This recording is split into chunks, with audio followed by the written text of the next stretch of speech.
The coat was the problem, not the man inside it, just the coat. A canvas work jacket, the kind you buy at a farm supply store for $30, faded at the elbows, with a small tear near the left pocket that someone had ironed a patch over years ago. It was clean, but it didn't belong in the Whitmore Club, and everyone in the lobby seemed to know it before the man wearing it had taken 3 steps through the front door. Garrett Lund didn't notice the stairs at first. He was looking at the floor, not out of shame, but out of habit. He'd spent the better part of 20 years looking at floors, at foundations, at the way load-bearing walls met concrete slabs and whether the seams would hold. He noticed things other people walked past. He noticed the hairline crack running along the baseboard near the coat check. He noticed the way the marble tiles near the entrance had been relaid recently, unevenly, by someone who didn't measure twice. He looked up. The Whitmore was one of those hotels that made a point of its own history. Dark wood paneling, brass fixtures polished to a soft gleam, oil paintings of men on horseback who looked like they'd never had to apologize for anything. The kind of place that had been selling the idea of exclusivity for over 100 years and had gotten very good at making certain people feel, without a single word being spoken, that they didn't belong here. Garrett walked toward the front desk. The man behind the counter was named Trent Schilling, and he had been the day manager at the Whitmore for 6 years. He was good at his job in the way that certain people are good at a very specific, very narrow set of tasks. He could spot a preferred guest at 40 paces. He knew which suites needed to be kept available for last-minute corporate bookings. He knew the names of the regulars, their coffee orders, their anniversary dates, their preferred floor. He was, by every metric the Whitmore used to measure such things, excellent. He was also the kind of man who made decisions about people in the first 3 seconds of looking at them, and he almost never revisited those decisions. He looked at Garrett Lund and made one. Sir. The word landed like a door being closed. Polite on the surface. Final underneath. Can I help you? Garrett set a small leather folder on the counter. I have a 2 o'clock. Meeting room B. Trent didn't look at the folder. Are you a guest of the hotel? No. I'm meeting someone here. And you have a reservation for the meeting room? It was booked under my company name. Lund Group. Trent typed something into the computer slowly, with the particular deliberateness of someone who has already decided the answer before checking. He looked at the screen for a moment. Then he looked back at Garrett. I don't see anything under that name. Garrett was quiet for a moment. It may be under the contact name, Rhonda Pitts. She handles my scheduling. Trent typed again, same pace, same deliberateness. I see a reservation for a Lund Group. A pause. Are you Mr. Lund? I am. Something shifted in Trent's face, but it wasn't relief or recognition. It was recalculation, the kind that happens when a person's assumption runs headlong into a fact, and they try to find a way to make the fact fit the assumption instead of the other way around. Do you have identification?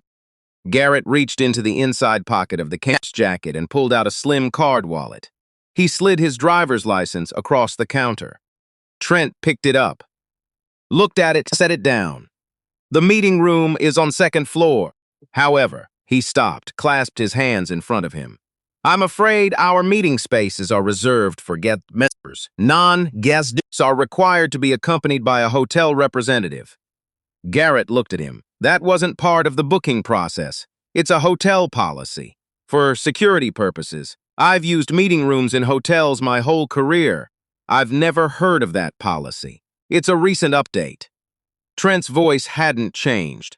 It was still smooth, still professionally neutral. That was the thing about men like him. They never got loud. They didn't need to. The machinery ran quietly. A couple crossed the lobby behind Garrett, man and woman, both in business attire, pulling rolling carry-ons. They walked directly to the elevator bank without stopping. No one intercepted them. Garrett watched them go. He turned back to Trent. So I need someone to walk me upstairs. I can arrange for someone to escort you. Yes, to the meeting room that I booked. Yes. The lobby wasn't crowded, but it wasn't empty either. 2 women in their 60s sat in armchairs near the window, one reading, one looking at her phone. A young man in a suit was on a call near the column by the stairs. A bellhop was loading luggage onto a cart by the entrance. None of them were looking at Garrett. But the feeling was there, the feeling of being looked at by people who were very carefully not looking. Garrett said, "I'd like to speak to your supervisor." Something flickered across Trent's face. It was fast, and it wasn't visible in his expression so much as in the slight adjustment of his posture, a tightening, like a man who has just realized a conversation is going differently than he expected, but is committed to his position. "I am the day manager, sir. I am the supervisor on the floor. Then I'd like to speak to whoever is above you." A pause. "Mr. Whitmore is not available." "There's a Mr. Whitmore." The general manager. "He's in a... Who else is available?" Trent reached for the phone on the desk. He made a brief call, spoke in a low voice, and hung up. "Someone will be right down." Garrett stepped back from the counter. He didn't sit. He stood near the window, hands in his jacket pockets, and watched the lobby. The couple by the elevator, the bellhop, the two women in the armchairs. The woman closest to him had looked up from her book at some point and was watching what was happening at the front desk with an expression that was hard to read. Not quite sympathy, not quite curiosity. Something in between. A woman came through a door behind the front desk and crossed the lobby toward Garrett. She was maybe 40, sharp-featured, with the efficient stride of someone who dealt with problems for a living. Her name tag read Vera Holloway, Assistant General Manager. "Mr. Lund," she extended a hand. "I understand there's been some confusion." "There's no confusion on my end." Vera smiled, the kind of smile that a person in her position practices until it can be deployed for any occasion. "Of course. I want to make sure your experience at the Whitmore is everything you'd expect. Can I ask what brought you in today?" "I have a 2 o'clock in meeting room B. I've been told I need an escort to get to the second floor." Vera glanced at Trent, a fast glance. The kind that passed between two people who had worked together long enough to have entire conversations in half a second. "That's our standard policy for..." "For what?" Garrett said. His voice was still level. "I'd like you to finish that sentence." Vera didn't. The lobby was quiet in the way that lobbies get quiet when the people in them have stopped pretending not to listen. Garrett said, "I've been in this business for 22 years. I've sat across the table from investors in rooms nicer than this one, Pristip. I've negotiated contracts worth more than this building's assessed value. I've never been asked for an escort to walk from a lobby to a conference room." He paused. "But let's say your policy is real and I'm wrong. I'll follow the policy. What I won't do is pretend that the policy is the reason I'm standing here right now." Vera was quiet. "The reason I'm standing here," Garrett said, "is that man looked at this jacket and decided the person inside it didn't have any business being in your hotel." No one said anything for a moment. The woman in the armchair had put her book down entirely. The young man on the phone near the column had stopped talking. He was holding the phone against his chest. Trent, behind the counter, had gone very still. Vera said, "Mr. Lund, I assure you, I don't need your assurance." Garrett said it without heat, without performance, like a man stating something he had accepted a long time ago. "What I need is someone to either let me walk upstairs to my meeting or tell me plainly that I'm not welcome here. Either way, I have somewhere to be." He picked up his leather folder from the counter. Vera looked at Trent again. This time, the glance was longer, and whatever was in it didn't leave room for interpretation. "Of course," Vera said. "Meeting room B is on the second floor. The elevator is just past the column there." She gestured. "I'll have someone bring water and coffee up for your group." Garrett nodded. He walked to the elevator. He pressed the button. He waited. The woman in the armchair watched him. The young man near the column had resumed his call, but his eyes tracked across the lobby once briefly. The elevator doors opened. Garrett stepped in. The meeting was scheduled for 2 o'clock. 3 people were coming. 2 of them were investors from a regional development firm, a man named Bart Olin and his partner, Hannah Chu, who had been circling a project with Garrett's company for the better part of 8 months. The third was his attorney, a woman named Selma Park. who had been advising him for 12 years and had the particular quality of being almost impossible to rattle. Selma was already in the room when Garrett arrived. She was at the window, phone to her ear, and when she saw him come in, she wrapped up her call, set the phone down, and looked at him the way she always looked at him when she knew something had happened but hadn't been told about it yet. "You look like someone tested you in the lobby." "Little bit." She made a sound that wasn't quite a laugh. "Same jacket? Same jacket?" "One day," she said, "you're going to walk into one of these places in a suit, and nobody will have a story to tell." "I've thought about it," Garrett said. He set his folder on the conference table. "I keep not doing it." "Why?" He was quiet for a moment, straightening the folder, aligning it with the edge of the table. "Because I spent a long time early in my career walking into rooms in cheap suits and being treated like I didn't belong anyway. At least now I know what I'm dealing with." Selma looked at him. She didn't say anything. She didn't need to. Bart Olin and Hannah Chu arrived 7 minutes later. Bart was a handshaker, enthusiastic, broad-shouldered, the kind of man who made every room slightly louder. Hannah was the opposite, quiet, precise, with a mind that moved fast and missed almost nothing.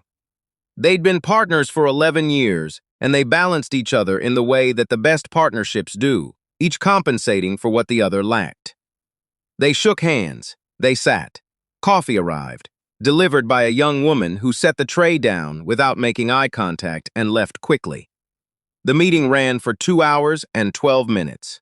It was, by any measure, a good meeting.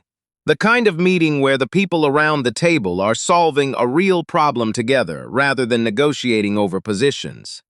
Where the conversation moves fast but not carelessly.